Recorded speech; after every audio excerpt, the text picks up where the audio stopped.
Welcome to the One Hour Guide by Anil Nathu.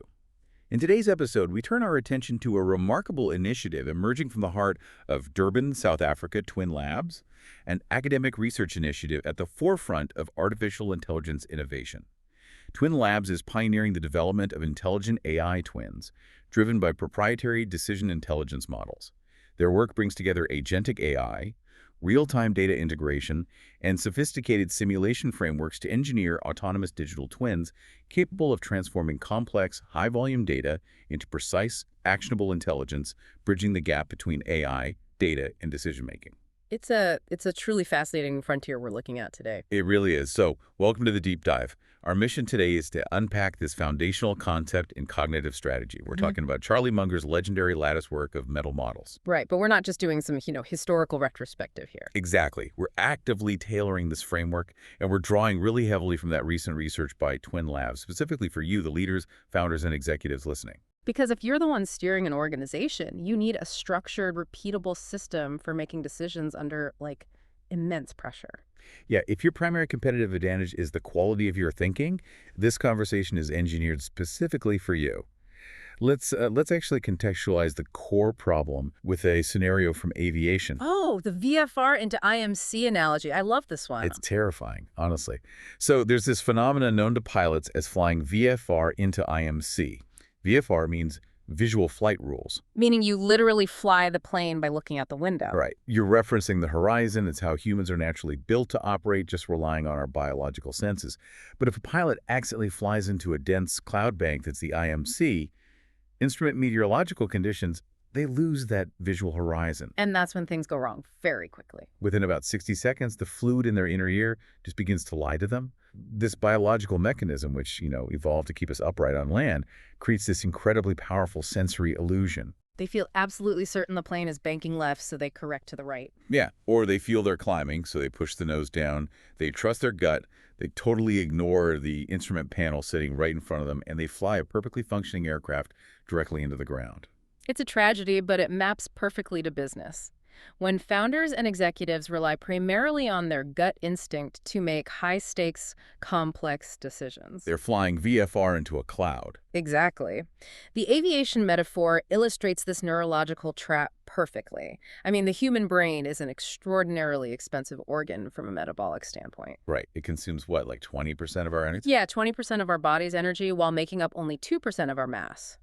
So, to prevent evolutionary starvation, the brain is ruthlessly designed to conserve energy. It creates these cognitive shortcuts or heuristics. So when a leader says, I'm making a gut decision, they aren't tapping into some mystical business sense. No, not at all. They're actually just deploying a deeply ingrained, subconsciously compiled pattern recognition algorithm. And look, in a stable, prehistoric environment. Or even just a really predictable daily management role today. Right. In those situations, that biological autopilot is hyper-efficient. It stops you from suffering cognitive exhaustion. But the breakdown happens because the modern economic environment is not a stable, linear system. It's a complex, adaptive system. Highly complex. The moment you face a novel crisis, say, an unexpected shift in capital markets or some unproven technology just radically altering your industry, your biological autopilot has zero relevant historical data to draw from. The inner ear starts lying. Exactly. And this structural deficit, it's magnified exponentially for the solo founder, right, or a CEO running a really lean organization. Oh, completely. Because in a legacy multinational corporation, the sheer weight of bureaucracy acts as a decelerator. You've got risk committees to interrogate your optimism. You have a seasoned CFO to stress test your revenue projections, legal counsel finding the compliance landmines. The bureaucracy actually provides institutional friction. But when you're the primary decision maker in a fast-scaling venture, that friction just doesn't exist. There's no board to challenge your implicit biases. It's just you, your biases, and the immediate deployment of capital. Okay, I understand the mechanics of the trap, but I have to push back here on behalf of the listener. Because we are steeped in this corporate mythology that suggests intuition is the holy grail. The Steve Jobs argument. Right. Consider Steve Jobs instinctively knowing the market wanted a touchscreen device without a stylus long before any data supported it. Or, a VC who can read a room and know in 3 minutes if a founder has the grit to survive. Intuition has built trillion-dollar companies. It's a fair point, but we need to distinguish between valid environments and zero validity environments. The psychologist Gary Klein actually spent years studying professionals who make life or death decisions under extreme pressure. Like firefighters, right? Exactly, fireground commanders. And he found their intuition was highly accurate. But then Daniel Kahneman studied stock pickers and political forecasters, and he found their intuition was consistently worse than random chance. What's the chance? Wow. Yeah. The difference is the environment. A firefighter operates in a high-validity environment. The physics of how a building burns are consistent, so the brain builds accurate subconscious patterns. But the stock market is a zero validity environment. For a rapidly shifting tech landscape, yes, it's too chaotic for biological pattern recognition to be reliable. So when leaders claim their intuition built their company, they usually just suffer from survivorship bias. They applied a single model, like their background in product design, and just happened to catch a macroeconomic tailwind. Precisely. But applying that same single model to a structural financial problem, that's where the catastrophic failure happens. That completely reframes the Steve Jobs argument. He had extraordinary intuition for consumer product design, a specific validity environment, but he notoriously lacked that same intuition for supply chain logistics. Which is exactly why he had to hire Tim Cook to build that operational machinery. Right. So if a single model is insufficient, we arrive at Munger's solution. He famously said, "To a man with a hammer, everything looks like a nail." And to counter that, he proposed building this latticework of mental models. Let's define the architecture of this system for the listener. What is it, practically? Well, Munger's concept of worldly wisdom basically proposes that reality isn't divided into neat academic silos. The universe is just a single, interconnected web of forces. So to make accurate decisions, a leader has to build a cognitive framework, a latticework. Exactly. A framework made up of the fundamental bedrock truths from all the major disciplines. We're talking about extracting the most robust concepts from evolutionary biology, theoretical physics, psychology, microeconomics, And translating them to practical business heuristics. Munger identified roughly 130 of these models, right? about 130, yeah. And the underlying cognitive mechanism here is what neuroscientists call transfer learning. Which is something our traditional educational system totally fails at. We're trained to solve problems only within the domain where we learn the rule. Right. You study marketing, you solve problems with customer acquisition cost metrics.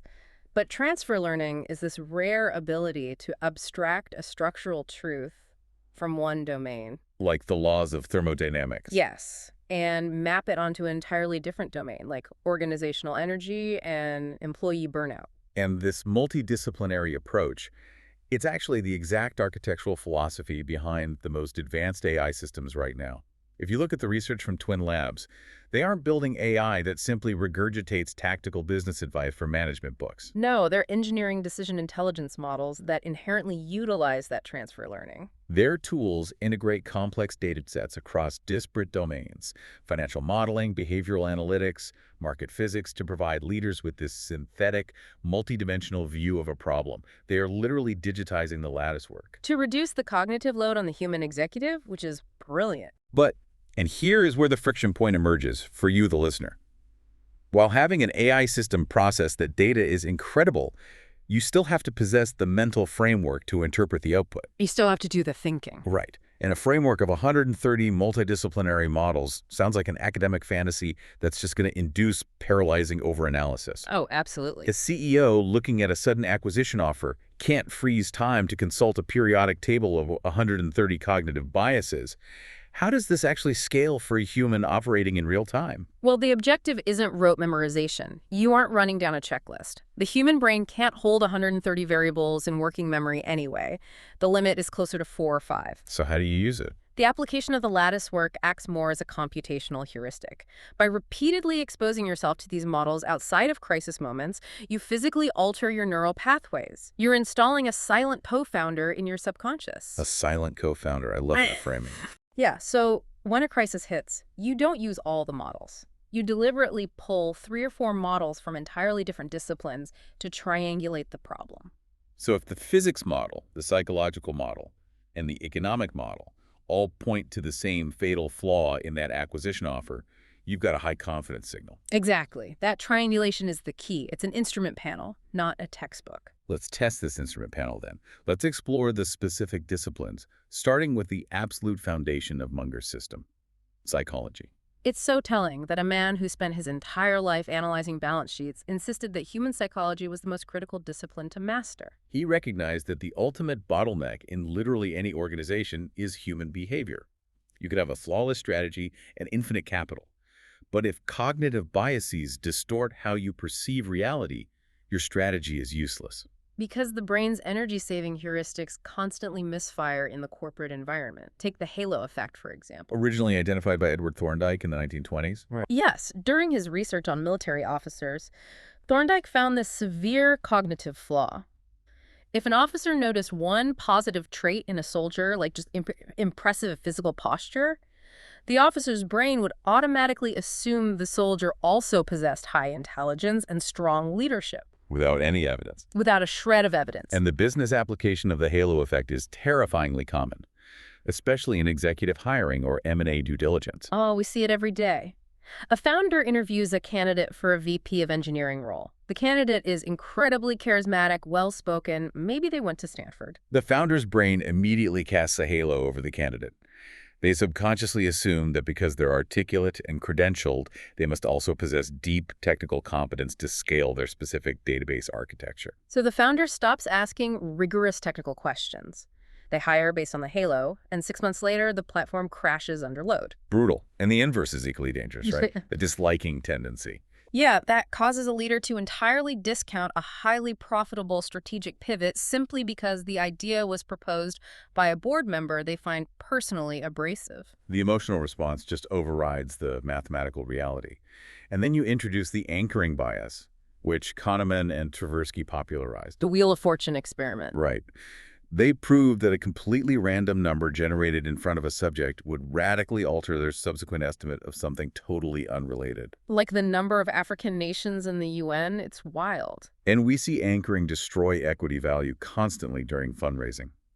A founder gets an early informal term sheet from a Tier 3 venture firm valuing them at $20 million. And that number 20 million becomes neurologically lodged as the anchor. Yes. So when a Tier 1 firm later initiates a buyout conversation, the founder implicitly frames all their negotiations around that 20 million mark. They fight tooth and nail to get 25 million. Meanwhile, the objective market metrics dictate the company is actually worth 80 million. The initial low-quality anchor caps their ambition and costs them $55 million. But the most destructive psychological phenomenon Munger identified is what he called the Lollapalooza effect. This is the big one. It occurs when 3 or 4 distinct cognitive biases operate simultaneously, moving in the exact same direction. It creates this nonlinear, cascading force that just completely overwhelms rational thought. It's the psychological equivalent of a nuclear chain reaction. Munger used open outcry auctions as the classic example. Social proof, the desire for reciprocation, the commitment bias, they all hit the brain at exactly the same time. Let's contextualize a modern Lollapalooza for the listener. Think about a bidding war for a hot AI startup. A tech giant is considering the acquisition. First, they see their main competitor is also bidding. Which triggers social proof. If they want it, it must be valuable. Right. Second, the acquiring CEO has publicly stated they are dominating the AI space. That triggers the commitment and consistency bias they have to buy it to maintain their public narrative. Third, they suffer from over-optimism tendency, assuming the integration will be seamless. So you combine social proof, consistency, and over-optimism, and you get a Lollapalooza. They end up paying a 400% premium over the actual technological value, destroying billions in shareholder capital. All driven by a biochemical cascade in the executive's brain. Exactly. So if psychology is the defense mechanism against our own flawed neurobiology, we have to look at the structural disciplines that tell us how to act once we actually see reality clearly. Which leads us to thinking tools in economics. And the most potent tool here is inversion. Derived from Carl Jacobi, the 19th century mathematician. His maxim was, invert, always invert. Jacobi realized that a lot of complex mathematical problems couldn't be solved by attacking them directly. They could only be solved by expressing them in the inverse. Applied to leadership, inversion demands a radical shift in perspective. Like most strategic planning sessions begin with, how do we achieve a dominant market share? Which naturally generates this sprawling whiteboard of positive actions. Launch a new campaign, build 5 new features, hire more reps. It creates additive complexity. And additive complexity is the enemy of execution. But if you invert the problem, you ask, What specific sequence of actions would absolutely guarantee that we destroy our market share and bankrupt the company in 18 months? The answers to the inverted question are always glaringly obvious. And much easier to agree upon. You'd destroy the company if you allowed technical debt to slow down deployment to once a quarter. You'd destroy it if you ignored data privacy regulations. You destroy it if you alienated your top 3 enterprise clients by degrading customer support. Once you have that list of failure-guaranteeing actions, your strategy becomes ruthlessly focused. Engineer systems that make those specific failures impossible. Avoiding stupidity is far more achievable than attempting to execute absolute brilliance. Well said. Let's weave inversion into economics, specifically confronting opportunity costs and hyperbolic discounting. Opportunity cost is macroeconomics 101, but it's routinely ignored in the C-suite. Because every time you allocate capital or engineering hours to Project A, you are implicitly destroying the potential value of Project B. And leaders ignore this because of hyperbolic discounting, this evolutionary bug where our brains heavily favor small, immediate rewards over massive, delayed rewards. Because our ancestors needed the calories today. They couldn't invest in calories for next winter. Right. So in a corporate setting, a massive enterprise client demands a highly customized bespoke feature that deviates entirely from your roadmap. And they offer $1 million upfront to build it. The immediate localized reward is highly visible. The sales team is ringing the gong. The dopamine hit is right there. But the invisible cost is the opportunity cost. If you assign your top engineers to build that one bespoke feature, they are not building the core infrastructure upgrade that would let the platform serve 10,000 new mid-market clients next year. By taking the $1 million today, you're actively forfeiting $10 million in recurring revenue next year. The Latticework forces you to calculate that unseen alternative. This connects directly to the disciplines of competitive advantage and mathematics. A modern executive has to measure those opportunity costs against mathematical realities, like base rates. Kahneman's work on base rates is essential here. It highlights our tendency to ignore historical statistics in favor of a really compelling narrative. Like a sauce founder looking to launch a completely new product line into a saturated market, they're intoxicated by their own vision. But the base rate, the historical probability of a new entrant capturing significant market share in a mature industry is maybe 5%, 95% fail. And the biological ego says, I'm the exception. That base rate applies to average founders, and I am exceptional. Acknowledging the base rate doesn't mean you abandon the launch, though. It just means you structurally respect the mathematics of the risk. You utilize asymmetric payoffs. Exactly. You structure the investment so the maximum downside is strictly capped, say, 5% of your operating capital. But the upside, if you hit that 5% success probability, is a 50x return. You're constructing a mathematical equation where you can afford to be wrong repeatedly without being taken out of the game. And that concept of survival brings us to a critical intersection regarding moats and technology. Yes, the source material actually explicitly credits Twin Labs for examining how advanced technology functions at this strategic level to deepen an economic moat. Because the common anxiety is that AI destroys moats by commoditizing execution. If anyone can generate code instantly, where's the competitive advantage? But the Twin Labs perspective applies the Latticework flawlessly here. If execution costs go to zero, the value doesn't disappear. It migrates up the value chain. The moat shifts from the production of outputs to the judgment of which outputs actually matter. A leader who uses AI simply to automate their email is competing in a race to the bottom. But an organization that leverages AI to process vast, multidisciplinary data sets, Allowing the executive team to identify asymmetric market opportunities faster than competitors. exactly. That organization is building massive scale economies. The AI becomes a structural moat, amplifying strategic judgment rather than just replacing cheap labor. We have to move from mathematics to the physical world now. Let's delve into physics, biology, and organizational thinking. The source draws heavily on the laws of physics to explain business resilience, specifically the concept of redundancy in physical engineering. Think about the Brooklyn Bridge. John Roebling didn't calculate the maximum expected weight of horse-drawn carriages and build the cables to hold exactly that amount. He built it with a safety factor of 6. Right. He engineered massive redundancy into the system, assuming his calculations might be wrong, or that unforeseen stresses like modern automobiles would eventually cross it. In civil engineering, building a system without a margin of safety is criminal negligence. Yet we build incredibly fragile corporate architectures every single day. A company will optimize its supply chain for maximum efficiency, relying on a single low-cost supplier in a geopolitically unstable region. They strip out all redundancy just to improve quarterly margins by 2%. They've essentially built a bridge with a single cable. And when a disruption hits a pandemic, a blocked shipping canal, the entire organization collapses. Michelle Walker defines this vulnerability as the gray rhino. Because we spend so much cognitive energy worrying about black swans, these entirely unpredictable events. But the gray rhino is a highly probable, high-impact threat that is clearly visible, charging right at you. And the organization routinely ignores it because fixing it requires short-term pain. Relying on a single supplier for a critical component is a gray rhino. And the biological equivalent to this physical fragility is found in the Red Queen effect. Derived from evolutionary biology. Leigh Van Valen proposed this hypothesis in 1973, taking it from Alice in Wonderland, where the Red Queen tells Alice, "It takes all the running you can do to keep in the same place." Van Valen used this to explain the continuous evolutionary arms race. A species doesn't evolve in a vacuum. It evolves against an environment that is also constantly evolving. As the gazelle evolves to run faster, the cheetah has to evolve greater speed simply to maintain its current survival rate. If the cheetah stops evolving, it goes extinct. Not because it got slower, but because the environment got faster. In business, the Red Queen effect explains why legacy companies collapse despite making no obvious mistakes.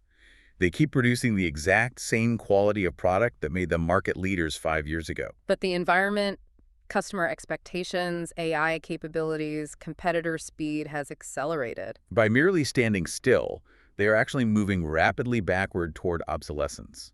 So how do we combat this, especially for lean teams? The source prescribes corporate governance for solo operations. A large corporation has an external board that forces the CEO to look up from the operational trench. But if you're a solo founder, you have to artificially manufacture that governance. You schedule non-negotiable quarterly reviews where you step out of the CEO role, step into the board member role, and ruthlessly interrogate your own strategic metrics. Without that structure, bureaucratic inertia is inevitable.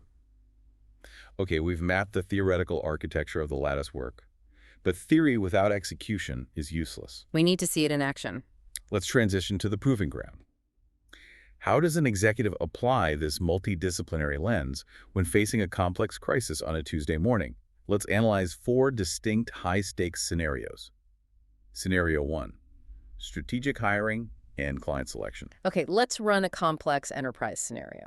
You run a specialized B2B consulting firm. You're offered a massive contract by a globally recognized legacy brand. At the first order of thinking where the biological autopilot stops, it's a triumphant victory. You get significant cash flow and an elite logo for your site. But the Latticework demands we look deeper. We apply the halo effect and recognize we're blinded by the brand's prestige. We ignore the fact that during the negotiation, their procurement team was exceptionally rigid, stakeholders were misaligned, and the scope of work is vague. Now we apply second-order thinking and opportunity cost. First-order consequence, you win the revenue.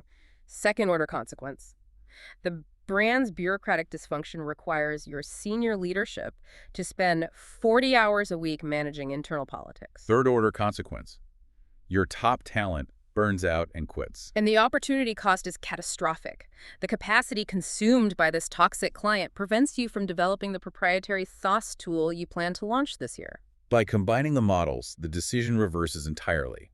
The prestigious contract is revealed as a fatal drain on enterprise value. You reject the contract. Let's look at scenario 2, pricing strategy. This is an area absolutely saturated with emotional baggage. Executives are terrified of raising prices because of loss aversion. The psychological pain of losing a single client feels mathematically worse than the financial gain of increased margins. And they compound that error with contrast bias. A founder looks at their enterprise software priced at $50,000 a year, and they see a competitor enter the market offering a seemingly similar platform for $20,000. The founder panics. The gut reaction is, we are overpriced by 30 grand. We have to slash our pricing to remain competitive. That reaction is pure contrast bias. They're judging their value entirely by contrasting it with the competitor's arbitrary number. The Latticework demands first principles thinking here. Strip it down to the fundamental physics of the value exchange. What specific systemic problem does your software solve? If your platform integrates deeply into their supply chain and statistically saves them $5 million a year in operational waste. Your $50,000 price tag is actually an aggressive underpricing of the value delivered. Exactly. The competitor's $20,000 tool might completely lack the security compliance required for true enterprise deployment. By anchoring to your intrinsic value creation, you hold your price. Scenario 3, defending the moats. How do we apply biological models to build an organization that cannot be replicated? The source text outlines this concept called the cancer surgery formula. It's a brutal but scientifically necessary model. In oncology, to save the biological organism, a surgeon often has to excise a localized tumor, even if it means removing surrounding healthy tissue. In an organizational context, this means looking at your balance sheet and identifying the tumor. It might be a legacy product line that generates 10% of your revenue but consumes 50% of your customer support resources. Or a highly productive executive who is actively destroying the company culture. The biological instinct is to try and rehabilitate the toxic element, slowly phase it out to avoid disruption. But the cancer surgery formula dictates radical excision. You cut the product line entirely. You fire the toxic executive immediately. The short-term trauma is severe, but it's the only mathematical way to preserve the long-term survival of the host venture. And to ensure that healthy venture remains protected, you build switching costs. If you provide a commoditized API integration, your client can switch overnight. But if your platform becomes the central nervous system for their internal data analytics, the friction required to rip your software out is so high that they will never leave. You move from being a vendor to a structural dependency. Scenario 4, organizational resilience. This requires combining the Pareto principle with biological autopsy learning. The Pareto principle, the 80-20 rule, states that a minority of inputs produces the vast majority of outputs. In most B2B environments, 80% of the profit margin is generated by 20% of the client base. Yet executives spend 80% of their bandwidth managing the bottom tier of clients who demand the most customization. We actively subsidize our worst clients with the time we should be dedicating to our best. The Latticework forces an inversion of that behavior. You identify the vital 20% and ruthlessly allocate your best cognitive resources there. And when the inevitable failures occur, you implement autopsy learning. In medicine, an autopsy isn't about assigning blame. It's about uncovering the precise mechanism of death to prevent future fatalities. So when a major product launch fails, a mature organization conducts a blameless autopsy. They ask, which specific cognitive biases blinded us to the market reality? Did we ignore the base rates? Did we succumb to a Lollapalooza effect in the boardroom? This systematic, multidisciplinary approach to processing organizational data actually brings us full circle to the underlying architecture of Twin Labs. It really does. When you examine what their decision intelligence models are doing, it is the digital manifestation of this exact process. Their digital twins are designed to pull the macroeconomic data, analyze the biological organizational constraints, calculate the mathematical base rates, And synthesize that into precise, actionable intelligence. It's executing Munger's multidisciplinary triangulation, but at a computational scale and speed that a human brain simply cannot achieve. It's taking the wisdom of the Latticework and embedding it into an autonomous system that continuously runs these models against real-time data streams. It alerts the executive to the gray rhinos before they hit. Which is a profound capability. But for the listener operating their business today, who wants to begin installing this silent co-founder in their own neural network, the barrier to entry seems incredibly high. It can feel overwhelming, sure. We've covered a massive amount of cognitive ground. If a leader tries to implement all of this by tomorrow morning, they'll just trigger their own doubt avoidance tendency and revert to gut instinct. We need a tactical deployment plan. Let's move to the final phase, getting started this week. What's the primary directive? Avoid cognitive overload. Do not attempt to memorize 130 models. The source provides a highly constrained, actionable protocol called the Rule of Three practice. Explain the mechanics of that practice for us. It requires extreme focus. You look at your calendar for the upcoming week and select one consequential decision you must make, not daily triage, a strategic decision. Like evaluating a term sheet for a seed round or restructuring a sales commission plan. Exactly. Once you've isolated that single decision, you deliberately pull exactly 3 models from different categories of the Latticework. Let's apply it to the sales commission restructuring. What 3 models would we use? Let's pull second-order thinking from the thinking tools, incentive cause bias from psychology, and the red queen effect from biology. The crucial step here is moving the analysis out of the subconscious and into the physical world. Right? Oh, you must write it down. The act of writing introduces cognitive friction, which physically slows down the amygdala and engages the prefrontal cortex, blocking the gut instinct. You write one sentence for each model. Right. Incentive cause bias. If I shift the commission structure to heavily reward closing new enterprise logos, am I inadvertently incentivizing the sales team to lie to prospects about our capabilities just to get the signature? A massive and common failure point. Then the second model. Second-order thinking. If the sales team overpromises to get the new logos, what happens in month 3? Customer success is overwhelmed, churn spikes, and our reputation is permanently burned. And the third model. The Red Queen effect. Yeah.